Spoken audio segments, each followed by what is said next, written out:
आपण पाहत आहात आरके न्यूज, बातमी तुमची, आवाज आमचा। मध्ये 27,000 दुकानं केमिस्टची या राज्यामध्ये त्या ठिकाणी आहेत। 2-3 कोटी लोकांच्या वर 4-5 कोटी 2.5 कोटी लोक तर बीपी आणि शुगरच्या गोळ्या घेतात या महाराष्ट्रामध्ये। 5 ते 6 कोटी लोक किमान सगळी औषधं या ठिकाणी घेतात आणि म्हणून केमिस्ट या राज्यातला अत्यंत महत्त्वपूर्ण घटक या राज्याच्या आरोग्याच्या दृष्टीने आहे। आणि सभापतीमध्ये याच केमिस्टच्या संदर्भातल्या कारवाईमध्ये आज या राज्याच्या इतिहासात आता मुश्रीफ साहेब इथं थोडे सगळ्यात जास्त सिनियर दिसत आहेत, मंत्रालयात धाड पडणं हे कधी आमच्या या ठिकाणी ऐकवण्यात नाही आहे। एसीबीची धाड ही मंत्रालयात कधी झाली आम्ही ऐकलेलं नाही, परंतु मंत्रालयामध्ये आणि अँटी करप्शन ब्युरोची धाड सभापतीमध्ये कधी होती? आपण इथे खातं सांभाळलेलं आहे, मी 6 वर्ष खातं सांभाळलेलं आहे। कानावर घातल्याशिवाय मंत्रालयात एसीबीचे लोक जाणार नाहीत, एवढी स्वतंत्रता असेल एसीबीला तर मी एसीबीचं मनापासून अभिनंदन या सभागृहामध्ये या ठिकाणी करेन। परंतु आज त्याची मान्यता घेऊन रेकी करून 2 दिवस रेकी करण्यात आली। एसीबी कुठली तक्रार आल्यानंतर रेकी केल्याशिवाय धाड टाकत नाही, रेकी करून या ठिकाणी धाड टाकली जाते। मंत्र्यांचे ओएसडी का पीए त्या ठिकाणी सापडले जातात, पैसे घेताना प्रत्यक्ष त्या ठिकाणी सापडले जातात, त्यांची फक्त त्या डिपार्टमेंटहून या डिपार्टमेंटला बदली, याच्या पलीकडे या ठिकाणी काही होत नाही। आज तीच अवस्था सभापतीमध्ये हापकिनमध्ये स्वतः सभापतीमध्ये ज्या खात्याचे मंत्री आहेत, अन्न औषध प्रशासन खात्याच्या मंत्र्यांचं पत्र आहे। हापकिनमध्ये काही 2-3 अधिकारी खालच्या लेवलचे आहेत जे योग्य काम करत नाहीत अशी तक्रार स्वतः मंत्र्यांची आहे, म्हणजे आमदारांची नाही, स्वतः मंत्र्यांची आहे। खोटी सही केली अधिकाऱ्यांची, खालचे उपाध्यक्ष विधानसभेचे त्यांची तक्रार आहे, विधानसभेच्या उपाध्यक्षांची त्या तत्कालीन उपमुख्यमंत्री अजितदादांच्याकडे। हापकिन संस्थेबद्दल एक वेगळा आता विषय या लागलेला, त्याची वेगळी लक्षवेधी आम्ही मांडू। आता तो रिलायन्सला द्यायचं चाललंय का अशी शंका निर्माण झालेली आहे। परंतु सभापती महोदय, राज्यात चाललंय काय की एका बाजूला जे आरोग्य केमिस्ट खातं, ज्या केमिस्टच्या माध्यमातून या ठिकाणी खरी औषधं दिली पाहिजेत, सभापती महोदय मंत्री महोदयांनी मधल्या काळामध्ये 5 पुरवठाधारकांना स्थगिती दिली जे खोटी औषधं देत होते। अगदी केंद्रातनं दट्टे आल्यावर ही स्थगिती उठवली गेली। मी जाहीर बोलत नाही कुणाचा दट्टे आला, केंद्रातनं दट्टे आला।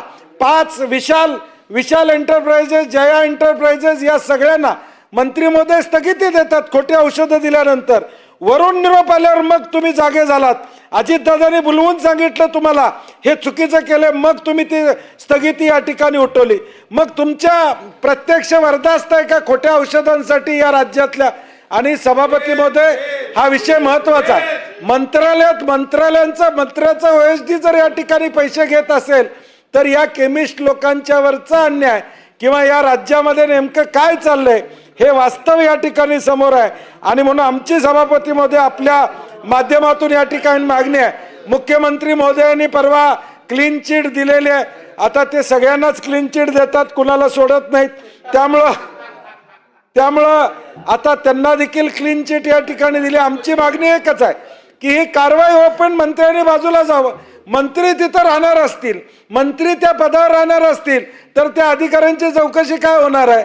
मंत्र्यांनी देखील म्हणलेलं आहे की मी दोषी असेल तर बाजूला होईल, तर माझं म्हणणं आहे दोष सिद्ध होईपर्यंत बाजूला जावं।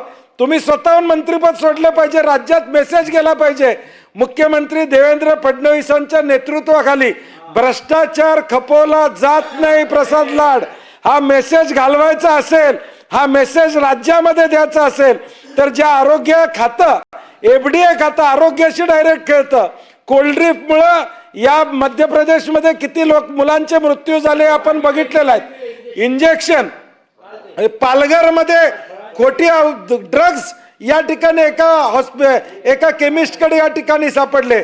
आणि म्हणून सभापती महोदय, हा विषय अत्यंत महत्त्वाची आमची मागणी आहे की ही सगळी चौकशी होईपर्यंत मंत्र्यांनी बाजूला झालं पाहिजे।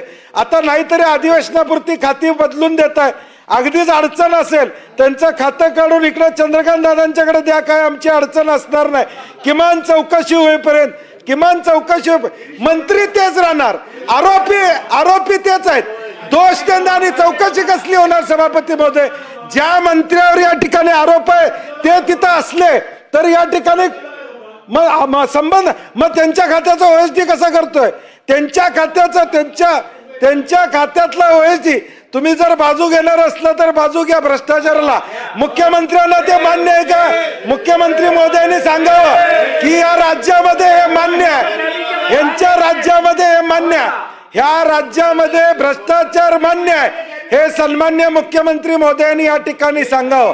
पार्टी विथ डिफरन्स असं जर हे आहेच असेल तर हे मान्य करावं सीएम साहेबांनी की आम्हाला हे मान्य आहे, आमची हातबलता आहे, राष्ट्रवादीला आम्हाला घ्यावं लागतं बरोबर, त्यामुळे आम्ही कारवाई करू शकत नाही. का घ्यावं लागतं माहित नाही. आता 137 वर आहात गिरीश महाजन तुम्ही, आवश्यकता नाही आहे, परंतु तरी देखील तुमची हातबलता राजकीय असू दे सभापती महोदय, महाराष्ट्रामध्ये मेसेज गेला पाहिजे. औषध विक्रीवर जर पैसे खायचे, उद्या खोटी औषध आली, एखादी 10-20 माणसं मृत्यू झाली, या राज्यामध्ये जबाबदार कोण आहे? त्यावेळी तुम्ही मंत्र्यांचा राजीनामा घेणार का? त्यावेळी तुम्ही मंत्र्याला दोषी या ठिकाणी ठरवणार का? त्यामुळे हे डायरेक्ट मंत्रालयात झाले, त्यांच्या ऑफिसमध्ये या ठिकाणी झालेलं आहे. त्यामुळे सभापती महोदय आमची मागणी आहे या 289 मधून मंत्र्यांना या ठिकाणी बाजूला सारलं पाहिजे आणि चौकशी केली पाहिजे. आणि जर वस्तू नीतिमत्ता असेल तर मंत्र्यांनी स्वतः राजीनामा दिला पाहिजे, ही आमची भूमिका आहे. RK न्यूज चॅनलला लाईक करा, शेअर करा आणि सबस्क्राईब करा.